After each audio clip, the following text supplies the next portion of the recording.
So GABAergic synapses, right, consist of, enzymes that synthesize GABA, like GAD, for example.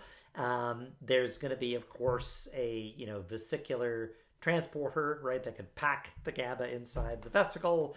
It'll be released upon the arrival of an action potential, and then it's going to act at its various, postsynaptic receptor targets, including the ionotropic receptor, where it mediates, its, fast hyperpolarizing inhibitory effects, and that's the GABA A receptor, which will swing open in response to GABA binding, a channel that will allow for chloride ions to cross the membrane. And remember that phospholipid bilayer at the postsynaptic cell, before the GABA binds, is at it, presumably it's at its resting potential, where you have a high concentration of the chloride ions outside in the extracellular space because they arrive with the sodium ions, right?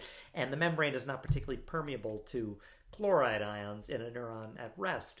And so, when GABA opens these channels, well, that high concentration outside will drive the chloride ions inside, even though, remember, the electrical force will oppose its entry because it'll be at minus 65 inside relative to the outside in terms of the charge difference. But at the minus 65, at that resting potential, the concentration gradient force wins. And so chloride will come in and it will hyperpolarize it. You're bringing a negatively charged ion from the outside to the inside, so you're going to be increasing the difference in charge, hyperpolarizing, the cell, and it'll reach a new equilibrium, with depending on the number of those channels that are open, of like, let's say minus 75 or minus 80, but it'll be a hyperpolarized value, and that will reduce the likelihood of an action potential in that next postsynaptic cell.